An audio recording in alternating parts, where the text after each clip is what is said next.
and good morning all. I hope you can all hear me, yeah? Yes, thank you. Yes.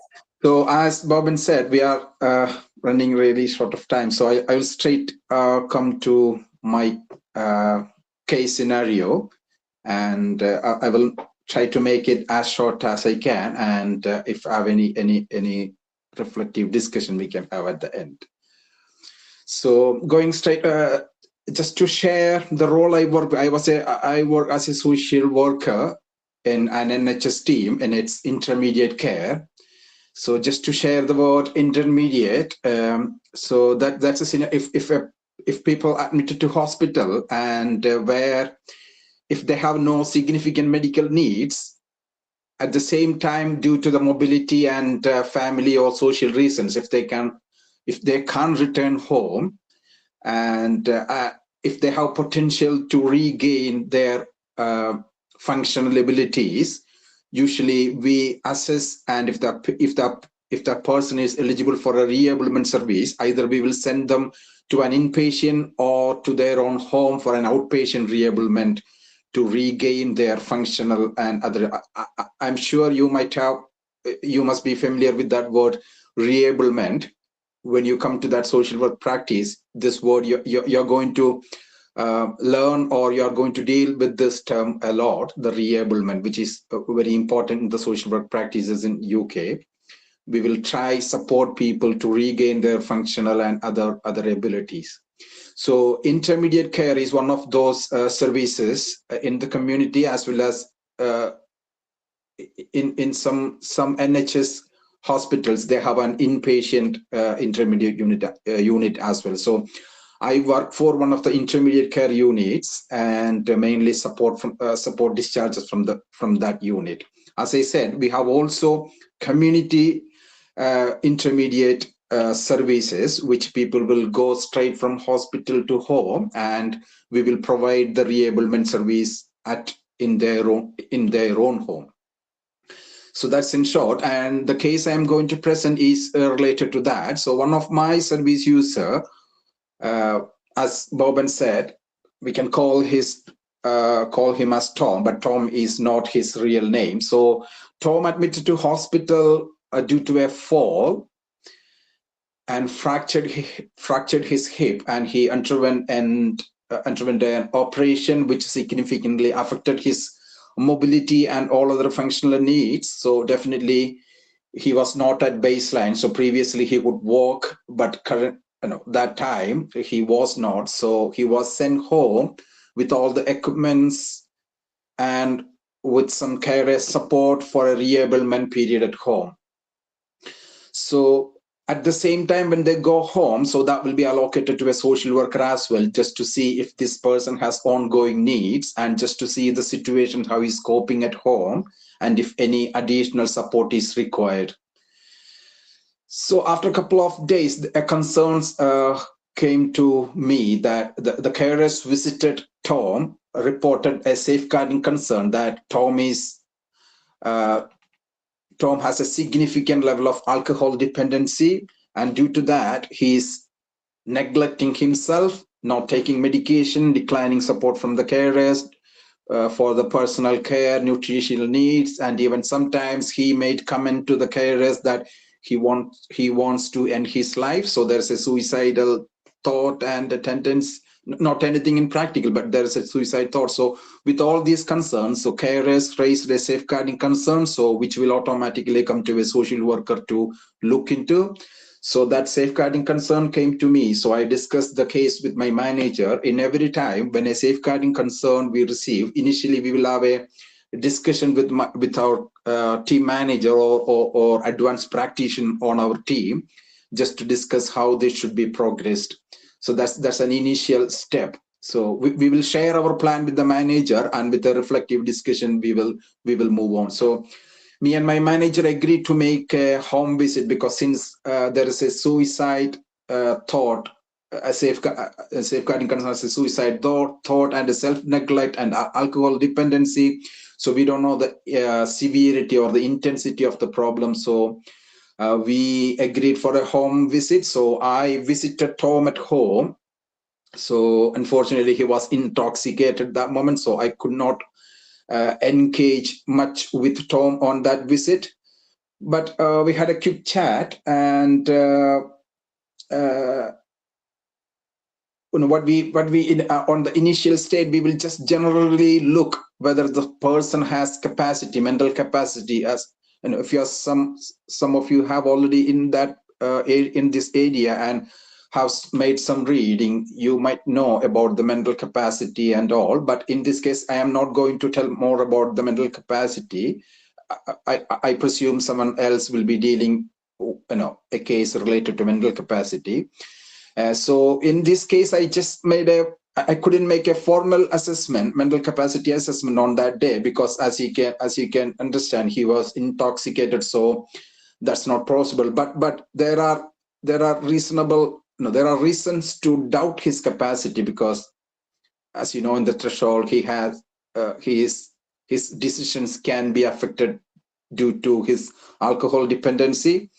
So, but in my initial conversation, even though he has some problems with his alcohol dependency, he was answering me appropriately, and circumstances are okay. So I came to the conclusion that he has capacity at that time. So I engaged further conversation with him, and we made a plan to manage that situation, as initially.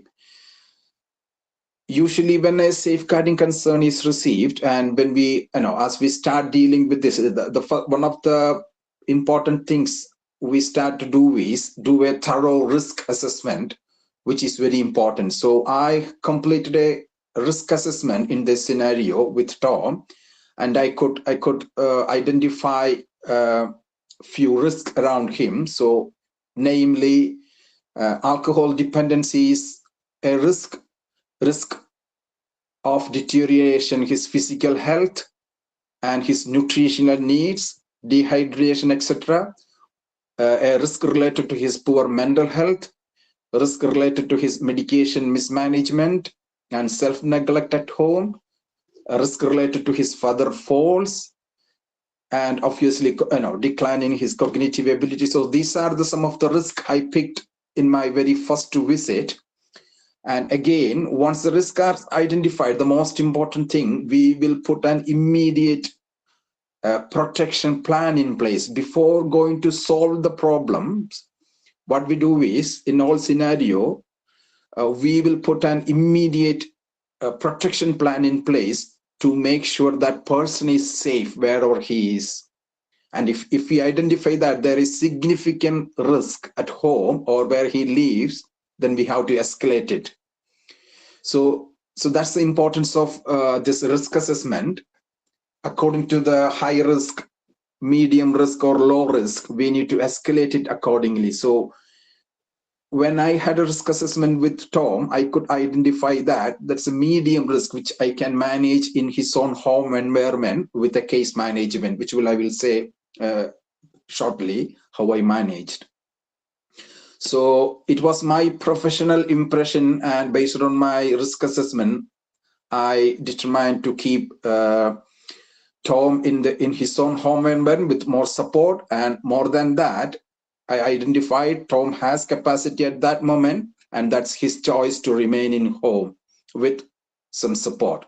So as he said, the risk assessment, when we once a risk is assessed, so we will see what impact that is making and how we can minimize that risk, what actions, what services we can provide. So those are the three important parts. I presume if some of you are going to ongoing in touch with Bob, so he will definitely tell you how risk assessment can conduct, how a protection plan can be developed. And it is very important identifying risk, identify how the risk is impacting that adult, in this case Tom, and actions the social worker or other professionals making to minimize that risk, and what's the outcome. So these four things are very important. And on we have a what we call a format as well. describing what is risk, what makes impact on him, how this is managed, and what's the outcome. So in this case, the first risk is alcohol dependency. As you all know, this is not a short-term thing to address, which will need long-term interventions to address. So also this is alcohol dependency is more related to medical aspect as well. So I referred Tom to his GP, made aware of all these situations, and I scheduled a GP visit for Tom, so that GP can come over, have a good discussion, the medical aspects and all. So I discuss the social aspects. So a GP visit is scheduled for him. That's one of the actions I took. And also the carers will keep on attending just to see he is safe. And on a day-to-day basis, he's at least have some support. So carers will be in support. And I have made referrals to his physio to aware of the situation and to provide any immediate support, just to, in case if he is intoxicated, and in that case he's at high risk of fall. So just to introduce some of the telecare devices or any other equipments to minimize the fall. So a referral was completed to his physio. So with these things, these are the actions I took in response to the identified risk of alcohol dependency. And again, a risk of deteriorating his health, nutritional needs. So a referral was sent to the dietitian to review his diet. And if he is not keen to engage with the carers with food and everything, what other alternative nutritions can provide, how we can make sure he's in a proper nutritional chart. And also I made a referral to the dietitian. So again, one other action is carers visiting him 2-3 times daily to support with food and everything. Though he declines sometime, at least he will have that daily support every day. So, and other aspect is self-neglecting regarding his personal care and all. That is, he declining support with personal care, toilet needs, and also again carers visiting 2-3 times just to monitor the situation. And related to poor mental health, I have already referred him to GP. So GP will discuss with Tom and will make a referral to the mental health team if he need any further intervention. So regarding accidents of fall, that was another risk we identified. As I said, I referred him to the physio. So physio will make further assessments and will introduce. We have many telecare like fall detector, care on call. Fall detector is a device go around his wrist. If at all there is a fall, so that will automatically alert the allied professionals, which they can come and attend. So those referrals completed to minimize the risk of fall. So that's action completed there. So these are the risks we identified, the actions taken, and the outcome we expect. So after a couple of weeks, I visited him again. We were monitoring the situation, and we could see gradual improvement. And he didn't experience further fall. He was accepting, at least he said, I don't want to. I want minimum carers visit. So we reduced that visit to morning and evening visits. So we made sure he has at least 2 visits every day to monitor his safety, personal needs, nutritional needs every day, morning and evening, and any concerns if they are not daily, so that can be escalated.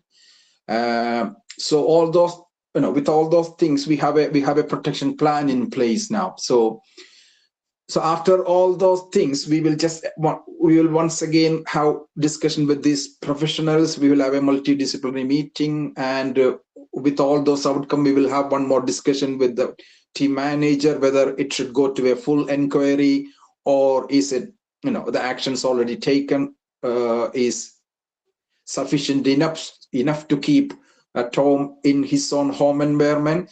And with a good discussion, we find that it was my impression that this need not go to a full inquiry. Rather, we can deal this safeguarding concern with a case management in his own home environment. So to conclude, I had further discussion with Tom, and it is identified. He understands the risks, weigh up the risks, and alcohol dependency is his life choice, and that is, as you know, the very important thing in this country is people's choice and control, in their own interest and choices. And so that's Tom's choices. At the same time, we make sure that there is no high risk, nothing threatening his life. He's not putting his life at risk, but at the same time, it is allowed. He has choice on his own interest, which makes happy his life. So that's Tom's choice. So we allow that. And as he said, this in the second case, his GP is aware, mental health team is aware, physio is aware regarding the situation, and the carers are visiting him twice a day, support with personal care meals. Even though he declines at times, generally he is accepting. So in longer term, carers can more engage with him. So he will be more respond to the services in his long term. That is the unexpected outcome in the future. And in meantime, he has no much family connection during that time, but with his permission, I just tried to explore his natural supporting system in the community. That means I made contacts with his sister and daughter with his permission. And now we have a good thing that his sister is going to visit him weekly, as his daughter is living too far, but she will also give him a call and give some emotional support. So that will that's going to impact his mental health, which in a positive way. So with all those things, we have a proportionate plan in place to minimize the risk in his own home environment, accepting his controls and choice, what he wants in life. So considering all these things, we decide to close the safeguarding, as this will not meet the criteria for a full safeguarding inquiry. So just to conclude, as we close the, as the time we close the safeguarding inquiry, we make sure that the threshold and the principles are applied. Just for your information, the threshold, as you know, the safeguarding is the person has care and support needs. In this case, Tom has clear care and support needs. I know these terms will come into, because I am not going detail into the care and support needs and all. There may be another case which will tell you what are the care and support needs. So in this case, Tom has assessed care and support needs. So that's one of the thresholds in safeguarding. And at the same time, he's experiencing risk or abuse. Yes, in this case, he's at risk of self-neglect. And because of his care and support needs, he's experiencing self-neglect, and he himself, as a result, Tom is unable to protect himself, so he will need support. So this meets the criteria for a safeguarding concern, and so also we addressed, but we are not proceeding to a full inquiry. With the case management, we solved those issues, and this will be reviewed and in the process. Just as the last point, we will double check whether all the social work, all the safeguarding principles applied properly. So as you know, there are 5 principles. So the empowerment is the first of all.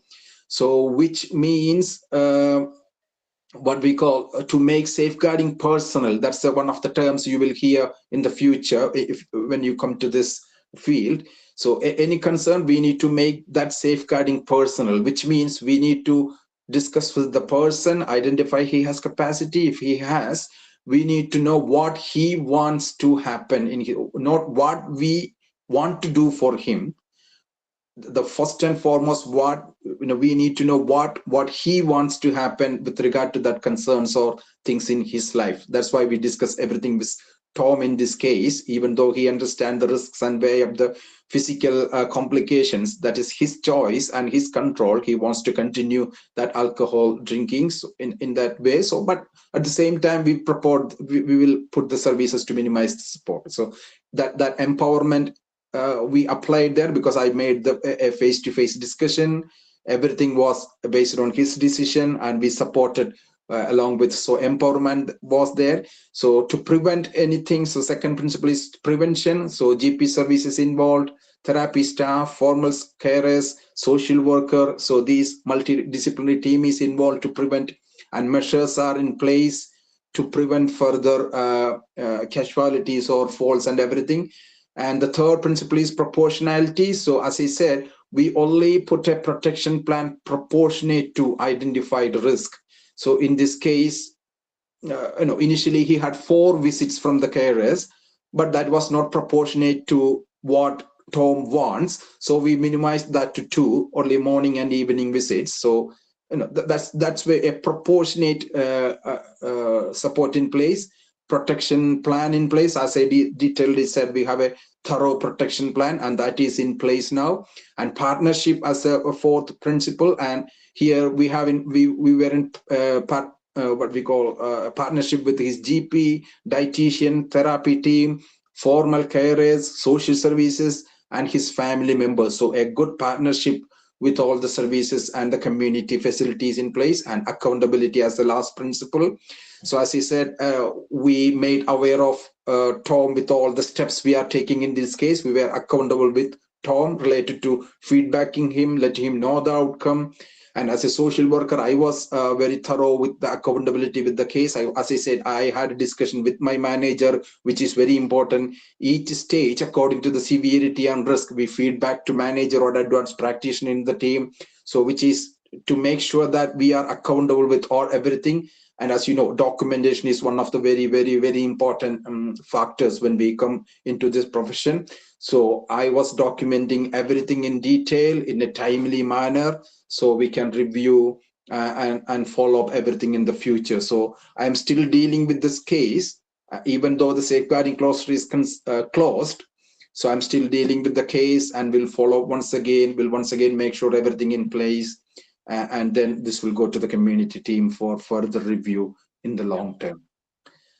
Thank you, Shijo. Yeah, thank you. So that's such a, very knowledgeable, very skillful intervention. Not only the intervention, the way you presented, being mindful about the person's consent, capacity, in line with the principles of safeguarding, identification of risk assessment, risk management, all the risk you have identified, you managed to have some kind of risk management actions, and such a brilliant example of a case management.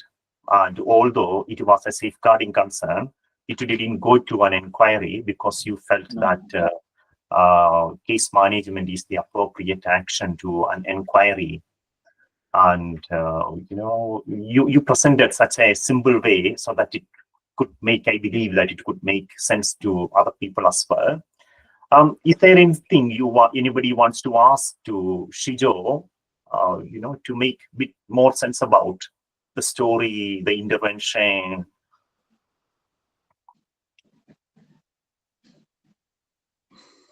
Yeah. Oh, right. Okay. So raised hand. I can see, Tinu, I think that is a historical hand, you raised your hand as soon as.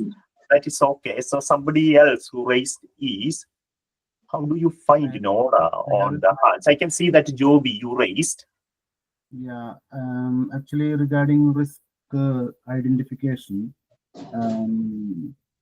Tom had a suicidal thought and something like that he told. So I think why the suicidal thought related risk is not identified and not addressed. So I think. Yeah, that's a good picking, Joby. That was there. I forgot to explain that part. As time in mind, I could not read all the risks, and so regarding the suicide thought, that's the only comment when he makes when he's intoxicated, when he's drunk too much. So as I said, I had a further second home visit. I came to know, we usually deal, we keep communicating with his care agency, and we will get the feedbacks. And at the second home visit, I scheduled around lunchtime, because I came to know from the carers that around lunchtime, so he will be sober, not much influence of alcohol. So I made a visit that time. And at that time we had a very good conversation. He was such a nice man, and he said he has no thoughts regarding suicide. And when we made that comment to carers, even he couldn't remember. He made that comment, and he was saying that was influence of alcohol. And not only that, when we look the previous history and when we look his hospital notes, he has not made any that comment to any other previous situations. So we can understand there is no much historical evidence or any evidence of suicidal attempts, severity. Not frequently he has not made that comments. So by analyzing all these things, that we can make sure that he has no active plans, or he never made any intention, attempts to, but that was a casual comment to a carer, influence of his alcohol, and the circumstances evidence show that we can justify that. So we didn't go much detail into that, but I have made the GP aware that he had made at least one time he had made this comment to one of the carers. So GP can discuss that with him again, and GP can refer him to mental health if he needs support. So regarding suicide, that was not identified as a risk, but not a high risk. Okay, thank you, Shijo. That was a low risk, and although he expressed the suicidal ideation, he did not mean that.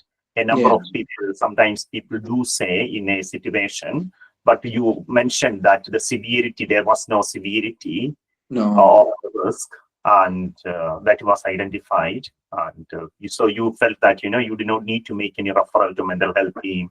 And again, as an addressing, I remember that you mentioned to GP as well. GP was going to see him. And he also might have actually explored, but felt that, it is a low risk. Thank you very much, Shijo, and thanks, Joby, for picking the risk. Is there anything else anybody wants to ask? And we are bit, with regards to time. I can see that Varghese is here. The story was so clear with regards to the intervention, well prepared. And you know that I want to say something about you, Shijo. And Shijo is such a motivation, such a motivating student. Shijo had his not an MSW, Shijo had his BSW. And Shijo had, placement as part of his BSW. He came to UK, and he had his social work, the registration, and doing very well. And Shijo is the one person who ring me and say that how good is the practice, how good is my team, how good is how he enjoys. And I was so excited from hearing, and I can see that the way you are dealing with the case and your skills, and I am so excited having you here. And it was around was it 3 years ago we had the social training? I think we were your second or initial batch. I think it's the second batch. Second batch. And I remember that at that time, Shijo had his youngest one. Maybe the youngest one is 3 years old now, is it? So 3 years. Okay. Thank you so much, Shijo. Thank you. All the best with what you are going to do today. And much appreciated for your time. So before I go, one second. So, and as I say, the whole if I am completing, if I am continuing in my social work profession with good satisfaction, happiness, and I can proudly say, Boban is one of the main reasons behind, and his professional and personal support. Rather, I would stress his personal support. So if at all you are going to continue to involve with Boban, that will be a great experience. He's going to help you a lot in this field to come to back to social work practice in UK. So in such a systematic and professional plus personal way, he can guide us all. So thank you, Boban, once again for giving this chance. Thank you so much, Shijo. Speak to you some other time. Thank you. Bye. Thank you. Bye.